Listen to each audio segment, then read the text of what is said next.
So let's get into it and uncover the secrets of the mirror. You've probably scrolled past this trick online and it totally stumped you. Someone hides an object behind a piece of paper in front of a mirror, and somehow the mirror can still see it. Is it magic? A glitch in the matrix? What is going on here? Well, let's find out. Okay, so here's the setup. Our character puts a little toy on the mirror and then boom, covers it with a piece of paper. From where they're standing, the toy is totally gone. Blocked. Simple, right? Nothing to see. But then they just take a tiny step to the side and bam, the toy's reflection shows up perfectly in the mirror. It's like the paper isn't even there. Whoa. Okay, how is that even possible? So what is the deal here? Does the mirror suddenly have X-ray vision? Some kind of hidden superpower? The answer is nope.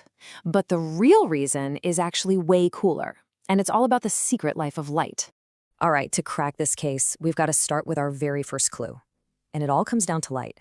See, once you get how light works, the whole trick just clicks. You know, light is just everywhere. It's flying all around us, all the time, bouncing off of everything. But it's not random. Nope. It follows one very strict, super simple rule that it never ever breaks. And that one rule? It's the key to this whole mystery. And here it is. Drumroll, please. The law of reflection. Okay, it sounds super fancy, I know, but all it really means is that the angle light hits something is the exact same angle it bounces off. That's it. Angle in equals angle out. Super simple. Okay, here's another way to picture it. Imagine you're throwing a super bouncy ball against a perfectly flat wall. It's going to bounce off at the exact opposite angle you threw it, right? Well, light does the exact same thing with a mirror. It's a perfect, predictable bounce every single time. Okay, so if light bounces off of everything, why does this trick work with a mirror but not, say, a piece of paper? Well, that brings us to the next part of our investigation, the ultimate showdown, mirror versus paper. So at first glance, they both look pretty flat, right? But if you could zoom in with a crazy powerful microscope, you'd see they are totally different. A mirror, it's incredibly, unbelievably smooth, so all those light rays bounce back in a nice, neat, organized little team. Paper, on the other hand, oh, it's a total mess. It's super bumpy and jagged, and it sends light rays scattering in a million different directions. And this is what that looks like. The mirror's smooth surface gives you what scientists call specular reflection. Basically, all the information from the image stays together, so you see a nice, clear reflection.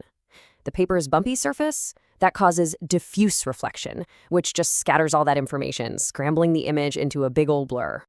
You know, one of our sources put it in a way that I just love. It said light rays bounce off a mirror like tennis balls.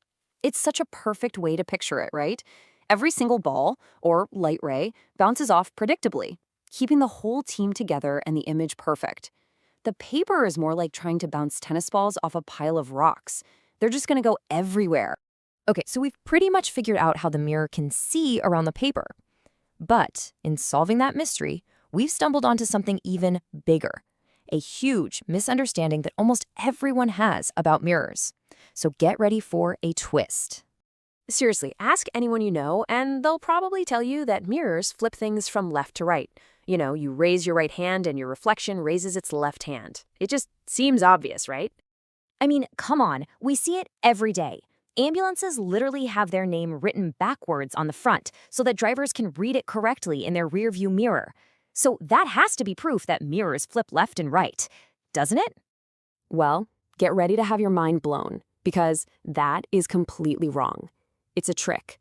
It's one of the biggest, most common science myths out there. It's all an illusion. Okay, here's the mind-bending truth. Mirrors do not flip left to right.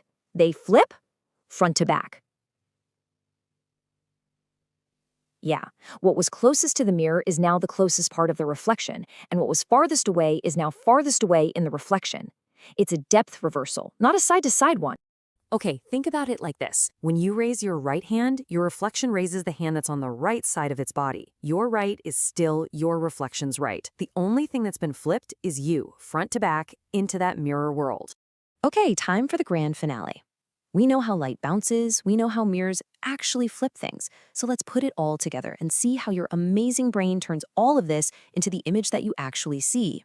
So it all happens in a split second. First, light bounces off something, like your face, and hits the mirror.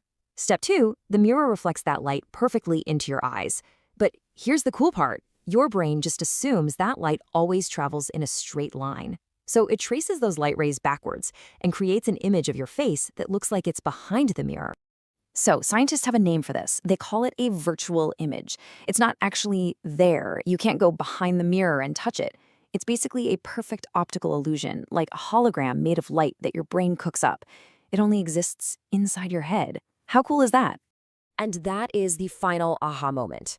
That front-to-back flip is exactly what creates that weird feeling that there's another you standing on the other side of the glass, copying everything you do. It's your brain building a whole 3D world that isn't really there.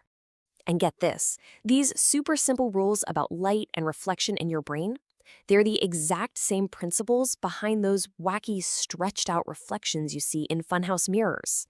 It's all just about curving the mirror to change the angle of the bounce. So, I'll leave you with this little brain teaser.